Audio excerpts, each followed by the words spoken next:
Hi guys, welcome back to the video. यार आज की वीडियो थोड़ी मैं हैवी हार्ट से करूँगा क्योंकि मेरी कल एक स्टूडेंट से मुलाकात हुई है जिसने मुझसे ऐसी बातें शेयर की हैं जो मुझे लगता है जो अपकमिंग स्टूडेंट्स हैं इन सितंबर या फिर मई के अंदर भी उनको बातें पता होनी चाहिए। क्योंकि होता क्या है, कभी कभार हम एज अ स्टूडेंट इतना फोकस करते हैं कि यार हमारा करियर बन जाए या हम किसी तरह सिचुएशन को सही कर लें जो हम करंट में हैं, आप बहुत अनइंटेंशनली गलत फैसले कर लेते हो जो पूरा आपका करियर ख़राब कर सकता है। डिटेल में जाने से पहले सबसे पहले यार मैं आप लोगों को ये बताना चाहता हूँ, जिस मकसद के लिए आप आते हो ना यूके, प्लीज़ उसके ऊपर अपना एम रखा करो। जैसे अगर आप पढ़ने आ रहे हो तो आपका एम पढ़ाई ही होना चाहिए, आपकी डिग्री फर्स्ट प्रायोरिटी होनी चाहिए।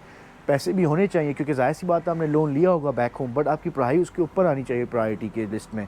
क्योंकि आप पढ़ाई करोगे तो आपका पीएसडब्ल्यू होगा, अगर आपका पीएसडब्ल्यू होगा तो आपका पीआर होगा, और अगर आपकी पढ़ाई नहीं होगी तो आपको कोई स्किल्स भी आपने सीखी नहीं होगी तो आपको स्किल वर्कर वीज़ा भी नहीं मिल सकता। लेट्स से अगर आपने स्किल वर्कर वीज़ा लेना है आफ्टर स्टडीज़ तो उसके लिए भी आपको स्किल्स डेवलप करनी पड़ेंगी, और अगर आपने पढ़ाई नहीं की होगी तो आपको ना स्किल्स की थ्योरी पता होगी ना आपको स्किल्स के बारे में पता होगा कि यार कुछ एजुकेशन से क्या पता आप वो हासिल कर सकते हैं। दूसरा ये होता है कि यार हम ना बहुत सारी दूसरों की बातों में आ जाते हैं। लेट्स से यहाँ पे बहुत सारे देसीज होंगे जिन्होंने आपको कहा होगा कि यार आपको पढ़ाई वढ़ाई की ज़रूरत नहीं है, आप डायरेक्ट फ़ौजी हो जाओ। फ़ौजी यहाँ पे एक टर्म यूज़ होती है इलीगल होने के लिए कि आप इलीगल हो जाओ, असाइनमेंट छोड़ो, यहाँ पे आप फ़ौजी के 10 साल गुजारोगे तो आपको पीआर मिल जाएगा।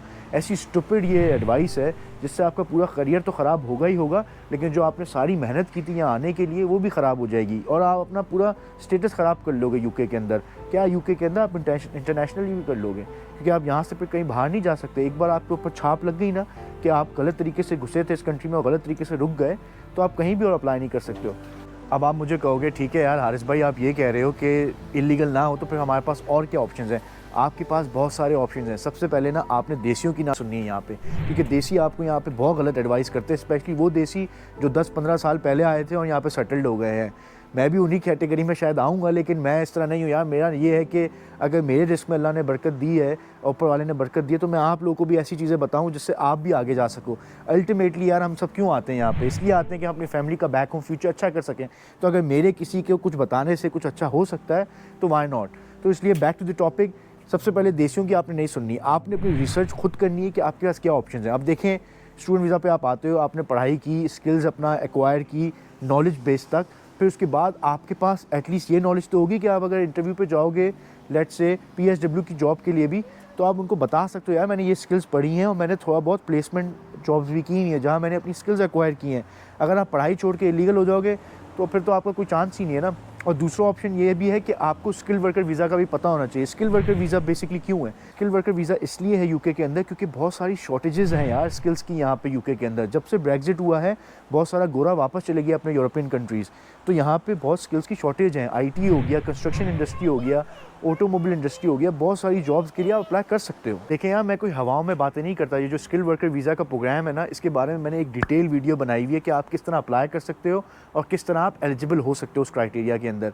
आप देखो यार यूट्यूब पे आपको कंटेंट मिलेगा स्किल वर्कर वीज़ा सिर्फ केयर वर्कर के लिए, ऐसा नहीं है भाई। बहुत सारी शॉर्टेज है जॉब्स की और वो सारी कैटेगरीज़ हैं, आईटी की भी हैं, अपनी डिफरेंट फील्ड्स की हैं। तो सिर्फ आपको केयर वर्कर की जॉब्स नहीं है जहाँ पे मैं समझ सकता हूँ कि आप बोलोगे यार मैं डिग्री करके क्या मैंने केयर वर्कर की जॉब करनी है जहाँ पे मैंने एल्डरली का ख्याल रखना होगा, उनको मतलब धोना धुलाना, वो सारी चीज़ें जो होती हैं वो आपको करना पड़ता है एज अ केयर वर्कर। लेकिन मैं ये कह रहा हूँ कि भाई सिर्फ वो ही नहीं है, बहुत सारे डिफरेंट सेक्टर्स हैं, बहुत सारे डिफरेंट डिसिप्लिन हैं जहाँ पे जॉब्स अवेलेबल हैं। तो इसलिए दूसरों की बातों में ना आओ। या आपने 4-5 यूट्यूब पे वीडियोस देखे होंगे सिर्फ केयर वर्कर वीज़ा की बात कर रहे हैं, ऐसा नहीं है। बहुत सारी और भी सेक्टर्स हैं जहाँ पे आप अप्लाई कर सकते हो। सबसे पहले आपका काम होना चाहिए आपको ये समझना कि स्किल वर्कर वीज़ा है क्या और मैं कौन कौन सी कैटेगरीज में अप्लाई कर सकता हूँ। उस पर मैंने एक डिटेल वीडियो बनाई हुई है, so feel free to check that out. अब दूसरा ना ज़रा फैक्चुअली भी बात कर लें, लॉज कितने स्ट्रिक्ट हो गए हैं इमिग्रेशन को लेके। यार देखें, ऋषि सुनाक जो कि प्राइम मिनिस्टर यूके का, उसने होम सेक्रेटरी को स्पेसिफिकली इंस्ट्रक्शंस दिए हुए हैं कि हमें जो इमिग्रेशन इनटू यूके है उसको क्रैक डाउन करना है, क्योंकि बहुत सारा फॉरेनर्स जो आता है यहाँ पे असाइलम क्लेम कर देता है या फिर इलीगली रहना शुरू कर देता है, और इन्होंने प्रीवियसली इन लोगों को एकोमोडेट किया है। लेकिन अब ये नहीं कर सकते हैं, यूके बहुत बड़ा कोई कंट्री नहीं है। अब इनको भी थोड़ा बहुत अपने लोगों को जो एग्जिस्टिंग लोकल्स हैं यूके के, उनको सपोर्ट करना है, बजाय इसके कि जो बाहर बाहर से कंट्री आते रहते हैं लोग उनको एकोमोडेट करें। तो फैक्चुअली भी ये लॉज स्ट्रिक्ट ला रहे हैं। तो अगर आप फौजी बनने का सोचते भी हो स्टूडेंट वीज़ा के आने के बाद, तो फिर आप एक बहुत ही गलती कर रहे हो, क्योंकि ऑलरेडी लॉ सख्त हो रहे हैं। तो आपका क्या फ्यूचर रहेगा यूके के अंदर? लास्टली मैं इसी बात पे ख़त्म करूँगा यार कि किसी को मौका मत दो कि वो आपकी तकदीर बनाए। आपने अपनी तकदीर खुद बनानी है, अपनी रिसर्च करो और उस रिसर्च की बेस पे डिसीजन लो।